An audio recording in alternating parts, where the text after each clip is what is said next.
Hello friends, welcome back to Digitalk.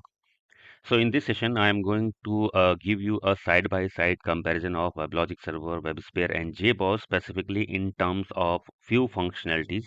Okay, and if you are working on any of the application server or you are planning to learn the other application server as well, like you are working on WebLogic, you wanted to learn WebSphere, JBoss as well. Okay, so we have posted many videos in our channel. Okay, but specifically in this video I will compare this all three.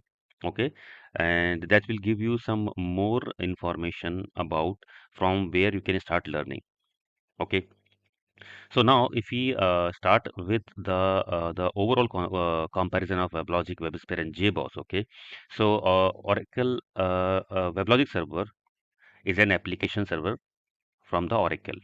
Okay, so before that, WebLogic Server, WebSphere, and JBoss, all three are enterprise application servers. Okay, and all three are built on Java. They are completely Java based. Okay, so they completely support the Java based applications. Right.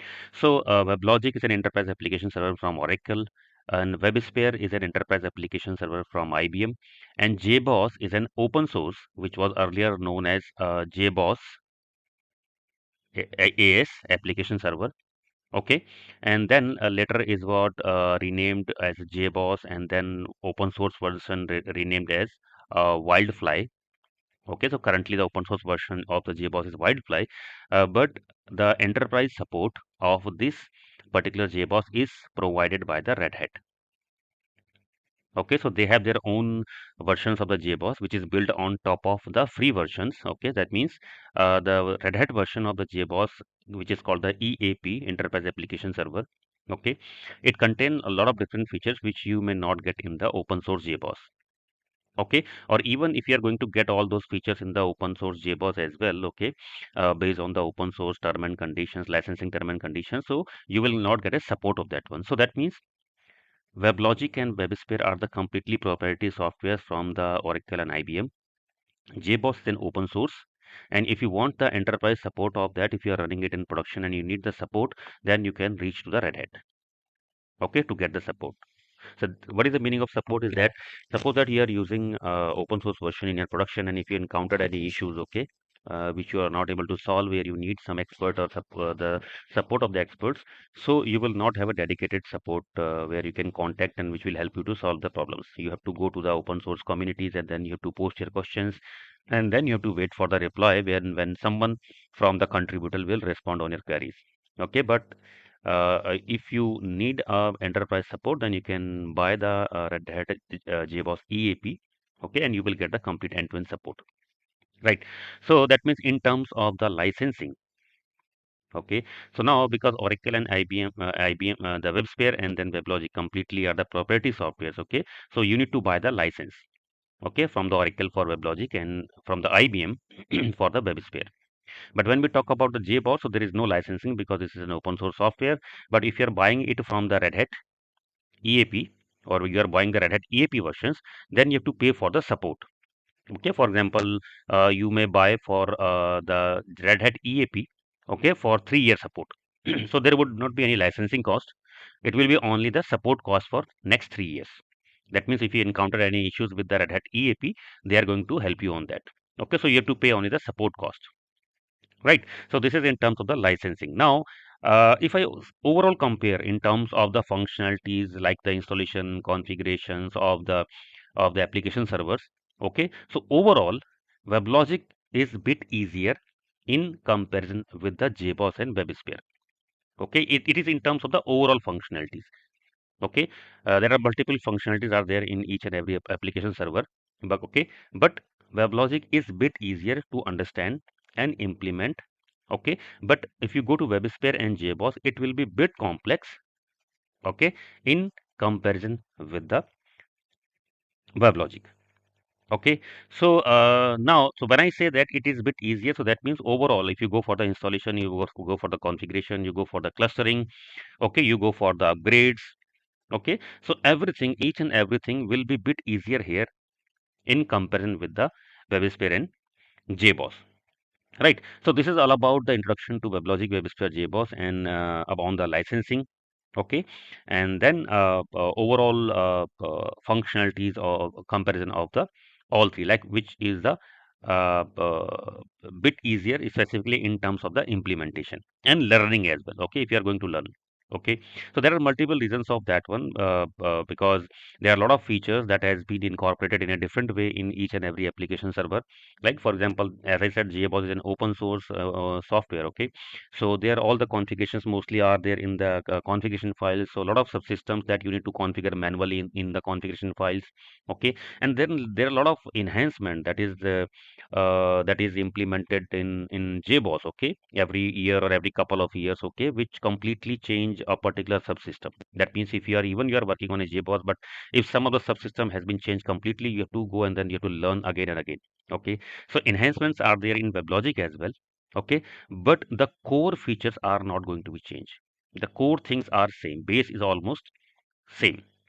Okay, for example, in the JBoss, the security system was replaced with the Electron subsystem some time back. Okay, so if you are not aware about the Electron subsystem, then you may get stuck in a lot of functionalities. For example, if you are going for the SSL configurations or maybe for some other security configurations, then you need to first understand what is the Electron. And when you are going for the upgrade, then you have to take care of multiple things, because now if you are using non-electrons JBoss versions of the older versions and you are upgrading to electron versions, okay, there are multiple things that you need to take care. Right. Now, if we talk about the implementation, okay, so let me give you a technical comparison. Okay, for example, when we talk about the installation and configuration, and after that we do certain kind of a change configurations, like we do the domain configuration in WebLogic. So when we compare this feature with all three, with your WebLogic, with WebSphere and JBoss, then how actually it works.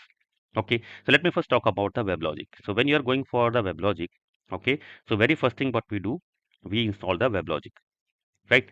This is the very first thing. So once installation of WebLogic is done, and obviously you need the JDK first, right? Because this is a Java-based application server which completely built on JDK, Java. So you need to first install JDK, then you can install the WebLogic. And on top of that, very first thing what we do in the WebLogic, we first configure the domain, right? And what is a domain? Domain is a logical entity of each and every resources that we have in WebLogic, right? For example, if we worked on the WebLogic, then you know that we have an admin server, we have managed servers, we have clusters, we have data source, and we have JMS. There are multiple configurations are there in the WebLogic server, which is completely part of a domain, right? That means all the resources are will be inside the domain. So that is the very first thing that we do after installation of our WebLogic server, right? And now when we compare it with the WebSphere, now for example, you are going for a installation of a WebSphere, right? So JDK definitely is required, because your WebSphere is also an Java-based application server. Okay, so now once we install the WebSphere, the what we do very first thing, just like we configure the domain in the WebLogic server, we create the different profiles. Okay, there are different kind of a profiles. Now these profiles are depend on your environment. If it is a development, production, non-production, okay, for that what kind of a architecture you need for your application servers, that defined by the profiles. Now what does it mean? For example, if you are going for a development profile, okay, where you need only one server, right? In production we can have a multiple servers for high availability, for failover, for load balancing, right? Multiple servers we can have, but in development we only need the one server. That is more than sufficient. Okay, so for that we create a profile, okay, which is called the standalone profile, which is also say as app server profile, single app server profile. So this will create only a single app server for you, okay, which is specifically useful for the development environment, non-production environment. Okay, now when you are going for a production where you need a complete end-to-end multi-machine clustering, and then where you need a centralized configuration management system where every machines can be configured from a single place, centralized place. Okay, so for that we create a profile which is called the ND profile, okay, which is called the deployment network deployment profile. So with the help of this network development profile, okay, we get a feature where we can have the multiple machines in the cluster, okay, that each and every machine running your separate application servers, and which you can control from a central location. Okay, and this is called the centralized management server, and where you have the deployment manager. Deployment manager. Okay, DM, deployment manager, is a part of your ND profile. Right. So that means in the WebSphere, okay, when you are going for the creating the different kind of profiles, okay, that depend on your requirement. For a standalone, you have created a application server, single application server profile. For production, you have created a ND profile, and for ND profile, you will have a separate license. Okay, because this is a clustering and high availability feature, so ND profile will have a separate licensing from WebSphere is in comparison with the single app server. Right. So now, if I compare this feature with the WebLogic. Okay, so in WebLogic, it's a very straightforward. When we install the WebLogic and when we configure the domain, okay, after that it take couple of seconds for you to create a cluster or to create a managed servers. Okay, so once it is created, and if you need the multi-machine clustering, for example, the same as I explained here, you need the multi-machine clustering. Okay, so what we do, we configure everything on the primary machine. We configure the domain on the primary machine. Okay, where we do the configuration of all clusters, and then we pack and unpack in on each and every machine. Okay, it's a very straightforward task and very easy task. Okay, but if you go for here implementation of the multiple machine clustering in the WebSphere, okay, so as I said, you need to create a ND profile. Okay, and once the ND profile is created for the network deployment for the centralized management, okay, then for each and every clustered server, okay, you may need to create a separate profile, which is called the custom profile, which is a blank profile. Okay, so you need to create a custom profile on each and every cluster member. Okay, and this cluster profile is need to be federated to your network deployment. Okay, federation means once you federated, that means once you associated your all each and every host or server with your network deployment, after that only network deployment can able to manage all these hosts once they are completely attached, which is called the federation. Okay, and therefore that what we do, we mostly we create a custom profiles, and in the custom profiles we do not have anything. We federate it with the network deployment, and then we create the servers inside the custom profiles. This is a very generic way for creating. Okay, so now this process, specifically if I compare with the WebLogic, is bit complex. You need to learn multiple things. If you are a beginner, you are going to learn this clustering, multi-machine clustering implementation. Then if you are going to learn it for WebLogic, this will be bit easier for you. Okay, specifically in terms of the WebSphere. Okay, but if you started working on the WebSphere, okay, you have good knowledge of all these things, then at that time you may not feel it very complex.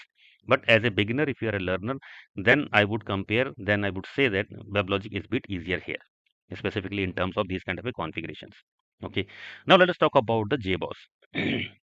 So again, it is a JBoss is a Java based application server, so you need a JDK. So on top of that, we install the JBoss. Right. So once we install the JBoss, so JBoss, as I said, is an open source. Okay, so it's a bit lightweight in comparison with the WebLogic and WebSphere. Okay, the size will be very less and it's lightweight. And you have a multiple kind of installers. Mostly we use the zip installers in the Linux, and we just unzip and it will be installed for you. So if I say installation of JBoss in comparison with the WebLogic and your WebSphere, it is very easy. The installation is very easy for JBoss. It's just extraction of your files. Okay, now once you have done the installation, now you have what you need to do first. So in the WebLogic, as I said, you need to first configure the domain. In WebSphere, we first configure the profiles, and then inside the profiles, we configure different kind of a servers based on the requirement. Okay, so in JBoss, again, we have a same structure. If you wanted to go for a standalone server, or if you wanted to go for a multi-machine clustering, okay, where you need a single administration console like the network deployment in your WebSphere and admin server in your WebLogic. Okay, so similarly, you need some feature here as well. So that is called the domain mode here, domain mode. Okay, and for this domain mode, the centralized location from where we do the overall management of each and every server in the cluster is called your domain controller. Domain controller. So here we have an admin server. In WebSphere, we have the network deployment. In your in JBoss, we have a domain controller.